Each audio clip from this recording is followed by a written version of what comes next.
Assalamualaikum warahmatullahi wabarakatuh.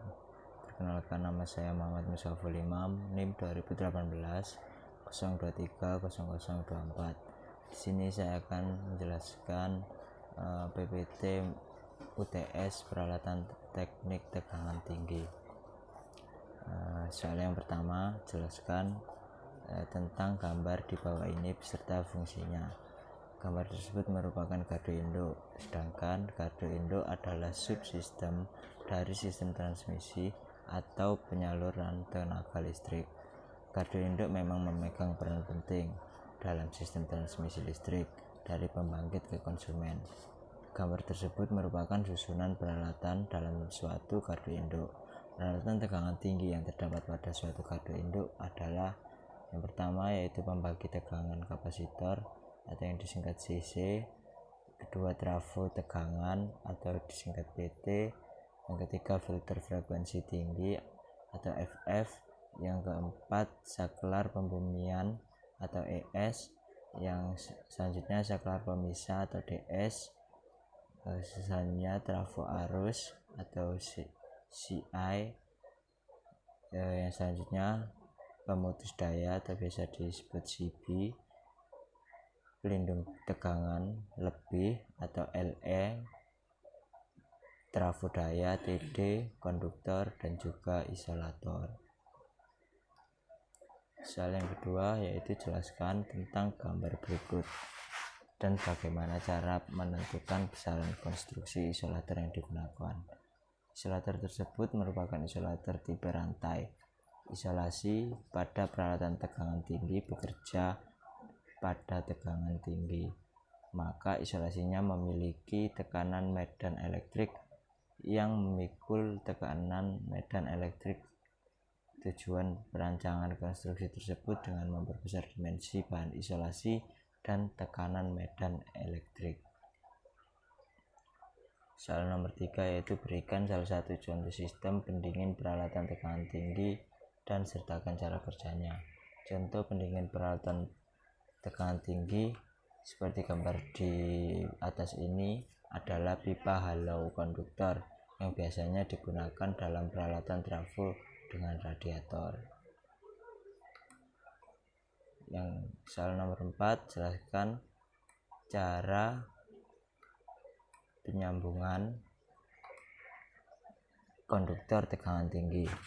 Penyambungan konduktor tegangan tinggi harus dilakukan dengan suatu peralatan yang disebut penyambung tegangan tinggi, yaitu suatu peralatan yang dirancang khusus untuk penyambungan antara konduktor pada peralatan tegangan tinggi, seperti penyambungan tegangan tinggi yang digunakan pada satu kabel seperti gambar di bawah ini. Untuk gambar yang A yaitu kabel satu fasa, sedangkan yang B merupakan kabel 3 fasa. Untuk soal nomor 5, jelaskan fungsi pemutus daya pada gambar berikut. Fungsi dari pemutus daya pada gambar di atas yaitu jika terjadi gangguan hubung singkat terjadi di titik F, gangguan ini akan menyebabkan arus hubung singkat mengalir ke titik F yang bersumber dari generator dan generator GR. Seandainya pemutus daya 2, 3, 4, dan 5 tidak ada, maka untuk mencegah kerusakan pada generator dan trafo 2 dan T pemutus daya 1 dan 6 harus membuka.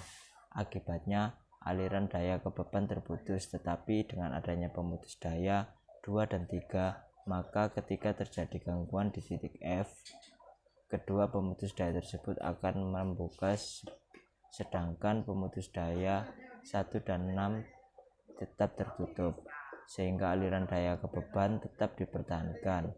Dalam hal ini pemutus daya 2 dan 3 beraksi melokalisir jaringan yang terganggu, sehingga jaringan yang sehat tetap beroperasi. Ketika terjadi gangguan hubung singkat, generator dengan tiba-tiba dipaksa bekerja mengeluarkan daya yang besar. Perubahan kerja yang tiba-tiba ini dapat menimbulkan ketidakstabilan sistem, Tetapi jika pemutus daya 2 dan 3 membuka sebelum batas waktu pemutusan kritis terlampaui, kestabilan sistem dapat dipertahankan. Peran pemutus daya dalam pemeliharaan komponen sistem tenaga listrik dapat juga dilakukan. Misalkan trafo aktif menjalani pemeliharaan. Untuk keperluan pemeliharaan ini, pemutus daya 1 dan 8 harus dibuka. Seandainya pemutus daya 9 tidak ada, aliran daya ke jaringan L akan terputus. Untuk mencegah pemutusan aliran daya ke jaringan ZR, pemutus daya 9 ditutup sehingga jaringan L disulang dari trafo I. Selanjutnya yaitu soal nomor 6. Sebutkan komponen-komponen pada gambar di bawah ini dan jelaskan cara kerjanya. Komponen-komponen yang ada di gambar ini, untuk nomor 1 yaitu kontak tetap, nomor 2 kontak bergerak, yang ketiga bilik kontak, yang keempat tangkai penggerak kontak, yang kelima bushing, yang kelima bouncing, yang keenam tangki bensin minyak isolasi, dan yang ketujuh penggerak mekanik.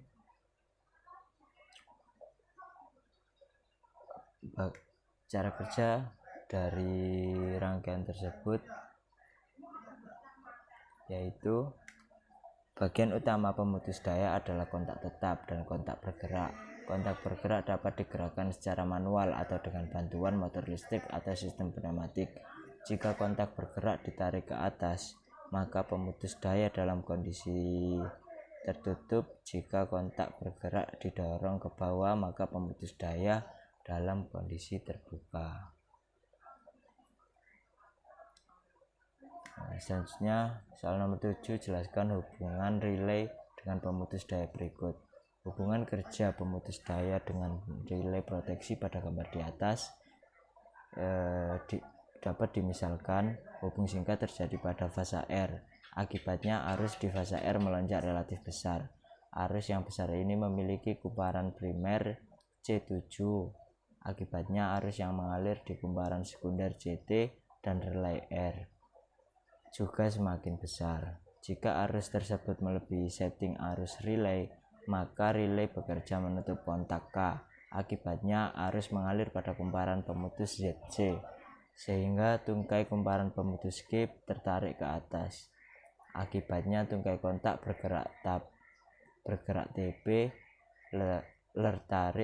tertarik ke kiri, sehingga kontak bergerak KB menjauh dari kontak tetap KT. Dengan kata lain, kontak pemutus daya terbuka. Soal nomor 8, jelaskan apa yang dimaksud ionisasi, deionisasi, dan emisi, serta bagaimana proses pembentukan dan pemadaman busur api. Ionisasi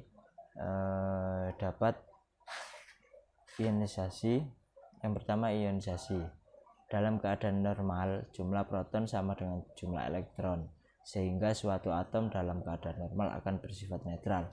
Karena suatu proses dimisalkan terjadinya benturan antara elektron dengan suatu partikel dari luar, jika terjadi kinetik partikel ketika membentur elektron lebih besar daripada energi ikat elektron, maka elektron akan keluar dari lintasan dan dari lintasannya menjadi elektron bebas, sehingga partikel yang tersisa dalam atom tinggal berupa 2 proton, 2 neutron, dan 1 elektron. Karena muatan positif lebih banyak daripada muatan negatif, maka total muatan atom sekarang menjadi positif. Atom yang bermuatan positif ini disebut ion positif. Terlepasnya elektron dari ikatan atom netral menjadi elektron bebas yang biasa disebut dengan ionisasi. Untuk deionisasi yaitu jika suatu elektron bebas bergabung dengan suatu ion positif akan dihasilkan suatu molekul netral. Peristiwa penggabungan ini disebut deionisasi.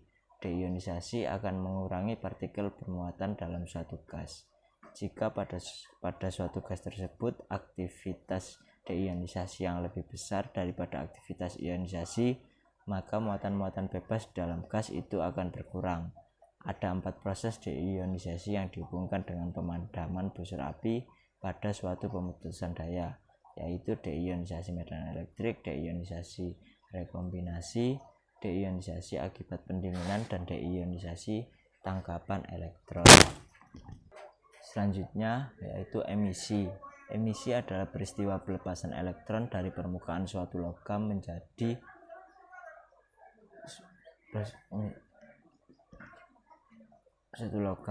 elektron bebas di dalam gas. Ada dua proses emisi yang berhubungan dengan pembentukan busur api pada pemutus daya, yaitu emisi termal dan emisi medan tinggi.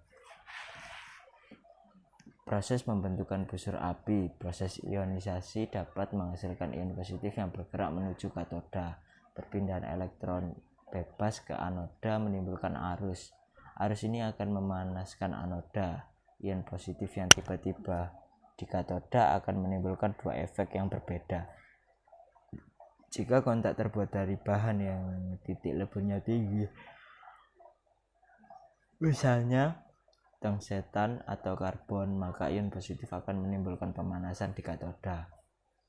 Akibatnya emisi termal semakin meningkat. Jika kontak tersebut dari bahan yang titik leburnya rendah, misalnya tembaga, maka ion positif akan menimbulkan emisi medan tinggi.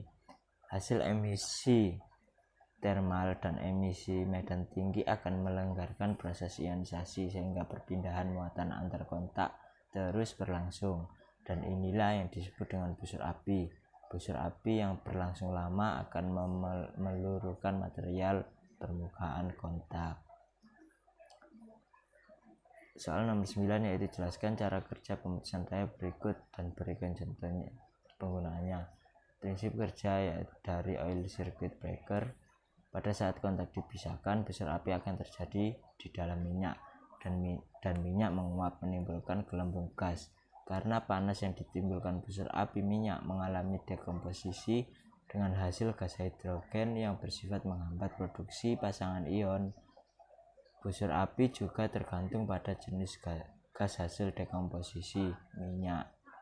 Gas yang timbul karena dekomposisi minyak menimbulkan tekanan terhadap minyak sehingga minyak terdorong ke bawah melalui leher bilik. Di leher bilik, minyak ini melakukan kontak yang intim dengan busur api.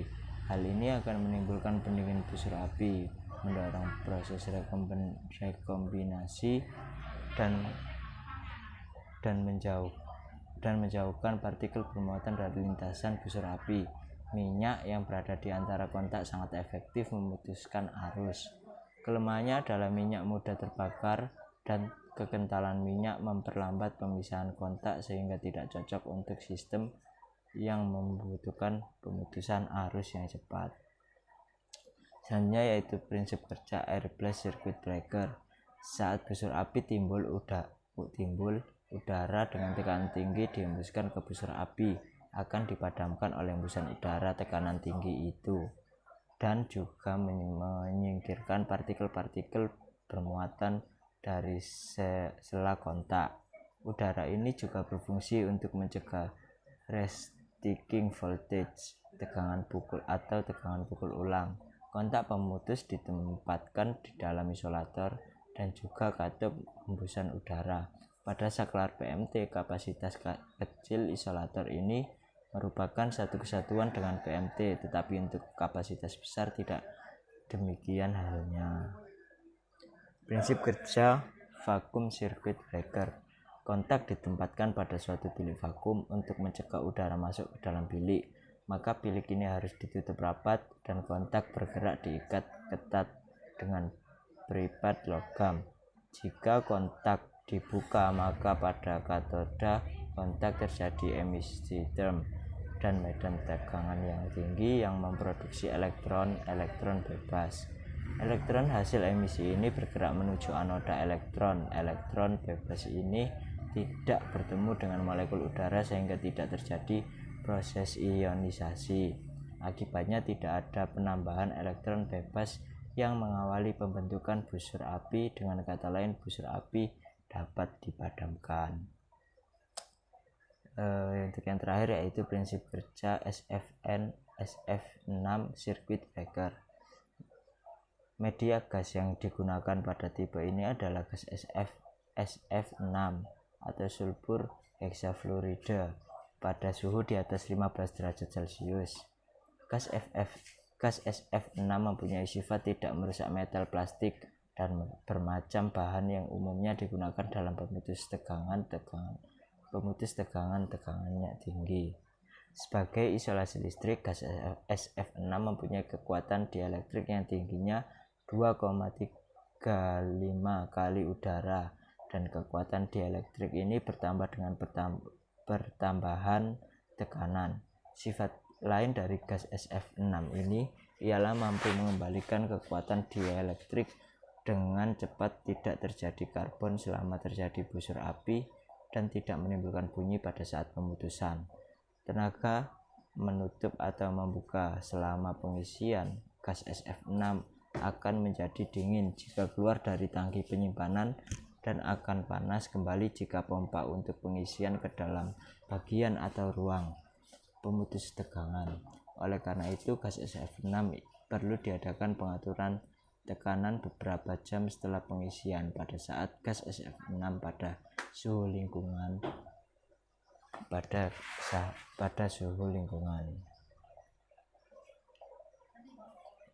Untuk soal nomor 10, yaitu carilah contoh penggunaan kabel tegangan tinggi 150 kV untuk kabel berisolasi dan kabel telanjang, dan jelaskan berdasarkan datasheetnya. Untuk kabel berisolasi yaitu dengan tipe N2XCK2Y dengan nominal voltage 36 per 66 72,5 kV dan 76 per 132 atau 145 kV. Yang ketiga yaitu 170 kV, yang keempat 300 kV. Spesifikasinya